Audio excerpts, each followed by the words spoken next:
It's funny how life feels normal until it suddenly doesn't. I've been married to Mark for 5 years. We had a cozy little life, quiet weekends, enough laughter to keep us sane, and a kind of routine that felt safe. I trusted him blindly, or so I thought. We weren't perfect, but I believed in us. That was until I had to go into surgery. A minor operation, or so I told myself. But while I was laid up, helpless and drugged on painkillers, everything changed. It started with the messages. I didn't think much of my phone ringing or buzzing at first. Mark was careful about that stuff, always kept his phone close. I was used to that.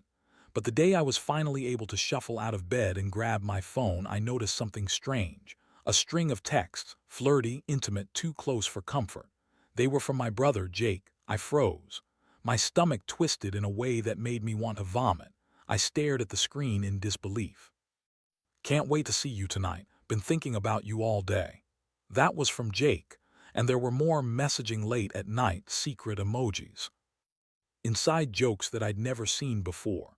It was like I'd uncovered a secret society and I was the outsider. My hands trembled as I clutched the phone, my mind racing. How long had this been going on? How had I missed the signs? I knew I had to confront him, but my thoughts spun faster than my words. When Mark finally came home that evening, I was already sitting on the couch, clutching the phone like a grenade. My voice trembled, but I forced out the question. "Who is this? What's going on with these messages from Jake?" His face flickered, and then that stupid, false smile spread across his face. "Just some harmless banter, it means nothing." "Nothing, nothing, I found these texts, Mark, and I want an honest answer. Were you cheating?" He looked caught, but that stubbornness was quick to replace it. "You're overthinking this, it's nothing, just friends messing around." I felt my stomach tighten, bile rising in my throat. How could he lie so easily? I saw the guilt in his eyes, but he masked it behind that defensive tone, that arrogant, nothing to see here attitude. That was when I started to realize this wasn't just about the messages anymore.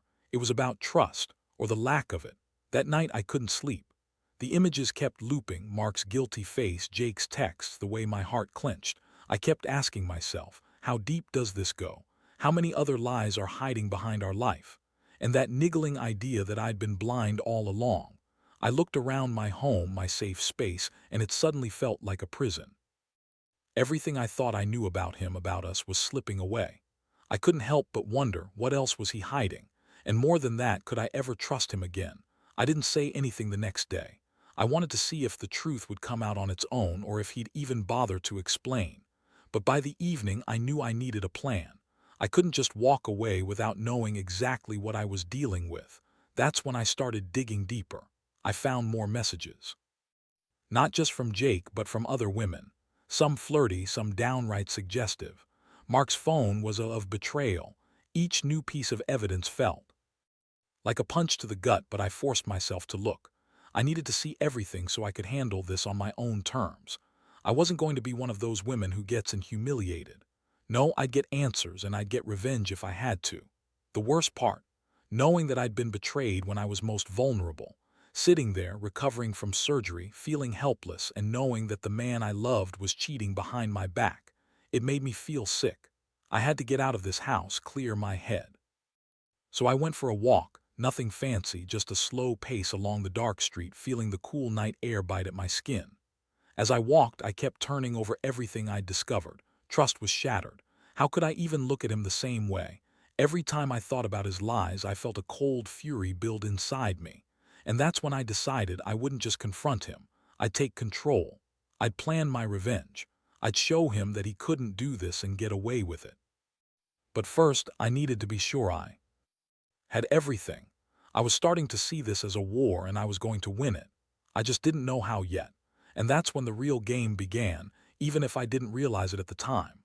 The next few days were a blur of planning and trying to keep my cool. I couldn't let him see how much he'd broken me, at least not yet. I started collecting everything I could find, screenshots of the messages, even sneaking a look at his social media accounts when he wasn't paying attention. I needed proof, undeniable proof, so I could confront him like I was prepared for a war. Mark, of course, had no idea I was onto him. He went about his usual routine, acting casual but avoiding eye contact. Sometimes I'd catch him glancing at his phone nervously. I'd see that little flicker of guilt and I'd feel a surge of satisfaction. But I had to be careful. I couldn't blow everything up prematurely. I needed to be strategic. One evening, I decided to bring it up casually, at first. I sat across from him at the dinner table, trying to mask the cold fury simmering beneath my skin. As he reached for his beer, I finally said, "Mark, I need to talk. I found some messages from Jake, and I think we need to clear the air because I don't know what's going on, but I do know something's wrong." He blinked his fork midair and then set it down slowly. "It's not what you think, just a misunderstanding." "Oh, really?" I said, voice edged with steel. "Because it looks pretty damn clear to me. I saw the texts, the emojis, the late-night calls." "Are you telling me this is just some innocent thing?" He looked uncomfortable, shifting in his seat. "Look, I didn't mean for you to find out like this. I was going to tell you, going to tell me. You mean after I was operated on and vulnerable, after I trusted you, that's your plan." I was trying to keep my voice steady, but my palms were slick with sweat. My heart hammered so loudly I thought he'd hear it. He leaned back, sighing heavily. "I made a mistake. I screwed up, but I love you. This doesn't change that." "Oh, really? That's funny because love's a two-way street, Mark, and I don't see much of that in these messages." I pushed my chair back, feeling a strange mixture of rage and heartbreak. "You want to fix this? Fine, but don't expect me to just forget, because I'm not that stupid anymore." He looked like he wanted to argue, to deny, to lie again, but I saw through him now. The truth was out and I wasn't going to let it go. That night I stayed awake, formulating a plan. I knew what I wanted: revenge, in a way that would leave him reeling but wouldn't make me look like the crazy ex. I wanted him to feel everything I was feeling, but more than that, I wanted to regain control over my life. The first step was gathering evidence of his other indiscretions. I set up a fake email, a secondary account, and started monitoring his online activity more closely. I even installed a discreet app on his phone, just enough to catch any new messages or plans. It was cold, calculated, and precise. This wasn't about acting impulsively anymore. It was about turning his game against him. Meanwhile, I kept my distance during the day. I'd sit on the porch, feeling the rough wood beneath me, and breathe in the sharp scent of rain on hot pavement. The summer air was thick and humid, making every breath feel labored. I remember thinking how surreal it was, how one moment everything was perfect and the next my world was upside down. I noticed his behavior shift. He became more anxious, more defensive. He'd avoid looking me in the eyes, and I caught him in little lies: I was working late, or I was at the gym, when I knew he was probably texting Jake or someone else. That only fueled my resolve. I had the evidence and I was ready to strike back. But I didn't rush. I wanted to catch him in the act, yes, but also to make him see I was serious. I started fantasizing about how I'd finally expose him, how I'd make him realize he'd lost me. That's when the plan started to take shape in my mind, something that would make him think twice before ever cheating again. I remember the moment clearly, sitting there, feeling the weight of the phone in my hand, my fingers trembling. I was about to send the final piece of proof to a trusted friend, someone I knew wouldn't judge but would help me shape my next move. I took a deep breath and told myself, this is how I reclaim my power. And just like that, I realized I was no longer just the betrayed wife. I was the one in control now. I had the evidence, the plan, and a burning desire for justice. But I knew, deep down, that this was only the beginning. The real confrontation was coming. And when it did, I was ready for whatever came next. The day I decided to move forward with my plan, everything felt lighter, like I'd finally taken a deep breath after holding it for too long. I was sitting at the kitchen table, coffee steaming in a mug that's seen better days, and I was drafting a message. Not to Mark. No, this was for Jake. I needed to send him something that would make him think I knew everything, something that would shake him to his core. I typed out a simple message, but every word was deliberate. "We need to talk, tonight, somewhere private." It was vague enough, but I knew the effect it would have. He'd realize I had the ammunition I needed. I wanted him to feel the panic crawling up his spine, just like I'd felt when I first found the messages. After I clicked send, I felt a strange mix of relief and dread. Relief that I was finally taking control, but dread of what was coming next. Mark noticed my smirk and asked, "What's that about?" Just setting the stage, I said, voice flat. He's coming over tonight. We're going to have a little chat. He looked nervous but managed a sneer. You really think that's going to work? He's probably just messing with you. I shook my head slowly. No, I think he's finally going to tell the truth, or at least I'll get some answers. That evening I filled the house with a false sense of calm. I made sure everything looked normal, the way I wanted him to see it. I kept my face neutral, even as my stomach twisted into knots. When Jake arrived, I was already waiting in the living room, my arms crossed, my eyes cold. He looked uneasy, shifting his weight from one foot to the other. Hey, he muttered, avoiding eye contact. Sit, I commanded, voice low but firm. We have a lot to talk about. He hesitated but finally sank onto the couch, his fingers fidgeting with his phone. I pulled out the screenshots I'd taken, laying them on the coffee table. Is this what we're doing now? I asked, voice trembling with contained fury. Are you really this desperate for attention? Jake's face went pale. Look, I didn't mean for it to get out of hand. It was just I don't know. I was stupid. Stupid. I shot back. You've been sneaking around, lying to me, texting my brother behind my back. How do you think I feel right now? Do you even care? He looked cornered, stumbling over words. I didn't want you to find out like this. I was going to tell you honest, I swear. Bullshit, I hissed. You've been lying from the start. I trusted you. And now I see the truth. You've been cheating, betraying everything we built. His eyes darted away, then flashed with something I couldn't quite read. I made a mistake. I was weak. Yeah, you were, I snapped. And I want to make sure you understand what that means. I reached into my bag and pulled out the folder of evidence I'd compiled: texts, emails, messages from other women. I spread them out on the table, watching his face drain of color. You think this is the end? I asked quietly. This is just the beginning, Jake, because I'm not going to stand for this anymore. You broke my trust and I've decided I'm done. I saw a flicker of panic in his eyes, but I went on. You're going to leave tonight and you're not coming back. He looked desperate now. Please, can we just talk about this? No, I said coldly. There's nothing left to say. You betrayed me and I don't see any way back from this. I want you out of my life, now. He finally nodded, silent, defeated. I knew I'd crushed him, and honestly, that was the plan. I wanted him to feel helpless, like he'd lost everything. Because that's what he'd done to me. I got up, grabbed the keys from the hook by the door and handed them to him. Leave, and don't come back until you're ready to be honest and committed. As he left, I closed the door behind him, feeling a strange sense of calm. For the first time in days, my body didn't feel tight with tension. Instead, I felt something sharper: determination. I'd done what I set out to do, and I knew that from this moment on, I was in control.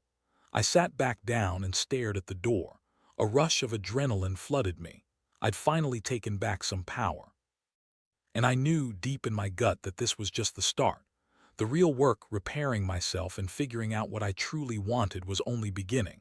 In that moment, I realized something important. The betrayal was a wound, but it was also a wake-up call.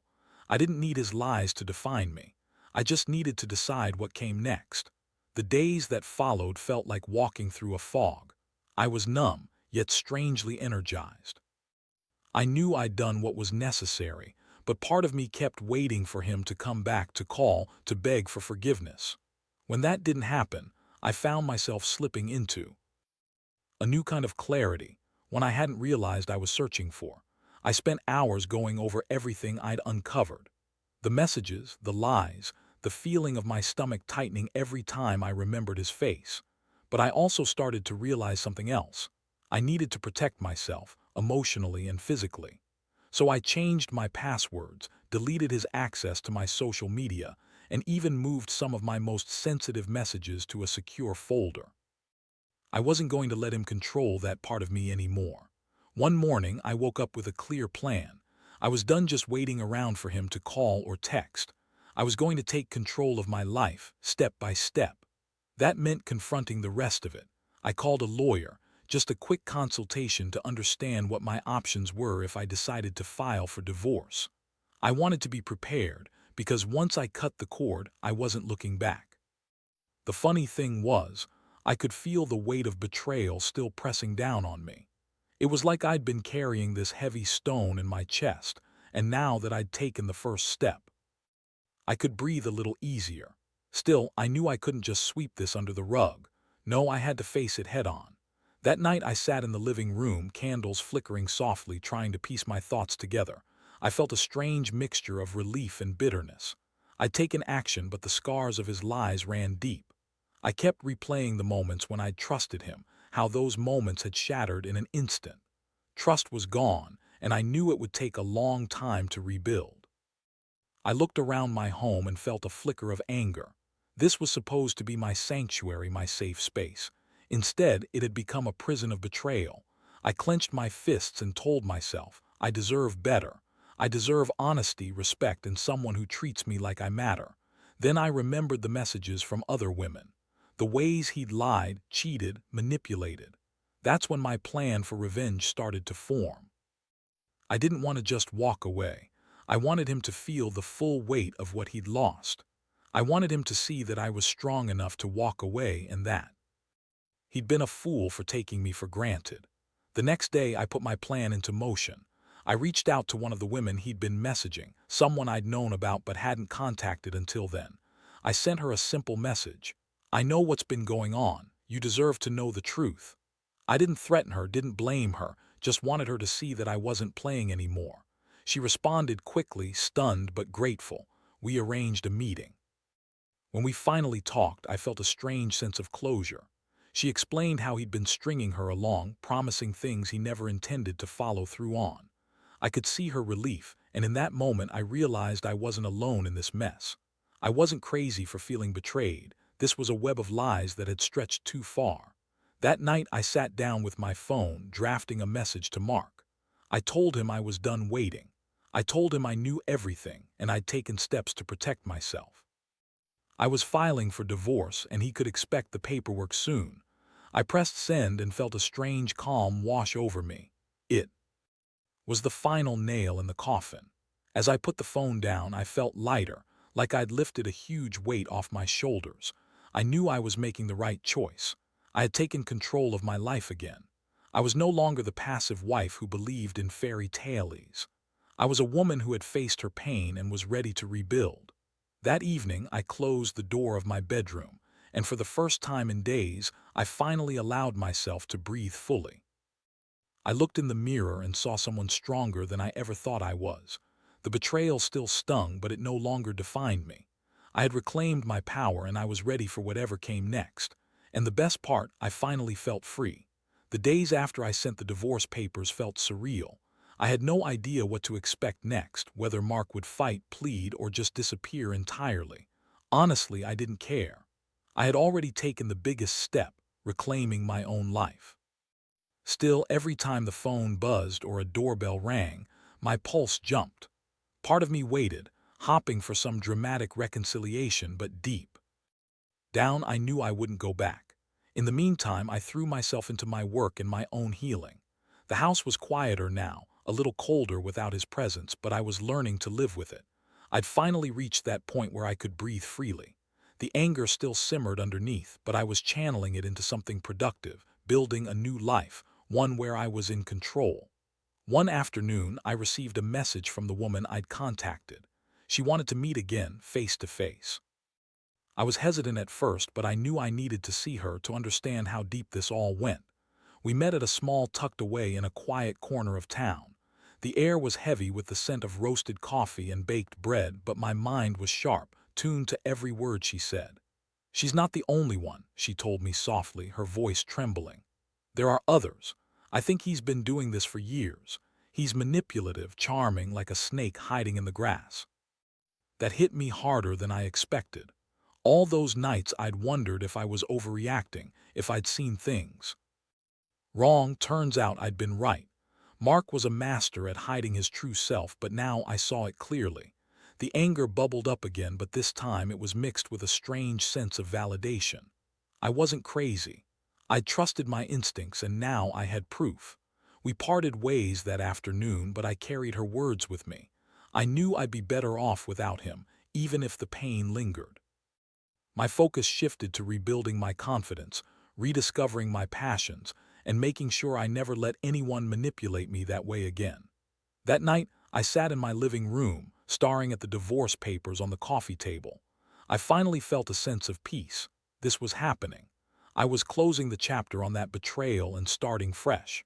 I picked up the pen and signed my name, feeling a strange mix of relief and resolve.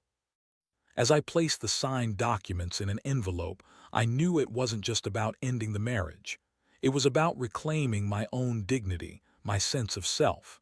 Mark had taken so much from me, but I was taking it back. I walked over to my front door, clutching the envelope tightly. It was a symbolic gesture closing that door forever. I took a deep breath, unlocked the door, and placed the envelope in the mailbox. The sound of the slot closing echoed in the quiet night. Standing there, I felt an overwhelming sense of liberation. I'd been through hell, yes, but I'd come out stronger. My life was my own again. No more secrets, no more lies, just me standing tall, ready to rebuild. Sometimes I think about how much I've learned from all this. Trust is fragile, but I'm learning to listen to my gut. I don't need anyone pretending to be someone they're not. And most importantly, I don't need a man who betrays me to feel whole. I finally see that now. So, to anyone else going through something similar, trust your instincts. Don't let anyone make you doubt your worth. Because if I've learned anything, it's that the power to heal, to move on, and to reclaim your life is always within you. You just have to be brave enough to take it.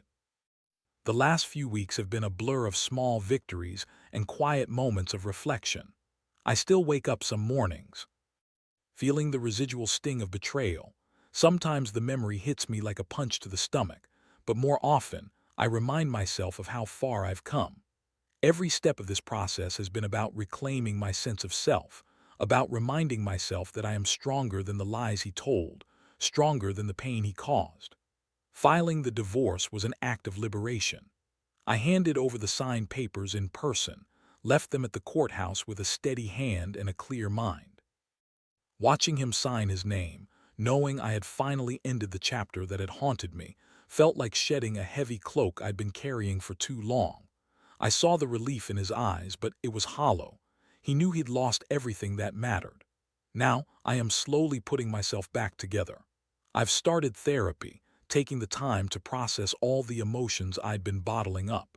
I've reconnected with friends I'd pushed away in my confusion and pain. I've even started a new hobby, something to remind me that life can be beautiful again, even after betrayal. It's not easy, but it's worth it. Looking back, I realize I learned some vital lessons. First, trust is a fragile thing. Once broken, it's nearly impossible to mend unless both parties work tirelessly to rebuild it. But more importantly, I learned that I don't need anyone's validation but my own. I am enough, alone or with someone. I don't need to be with someone who makes me question everything about myself. I think about the moment I handed him the keys and the divorce papers. It was symbolic, like finally closing the door on that chapter, locking away the pain and stepping into a new life. I remember feeling a strange mixture of sadness and liberation.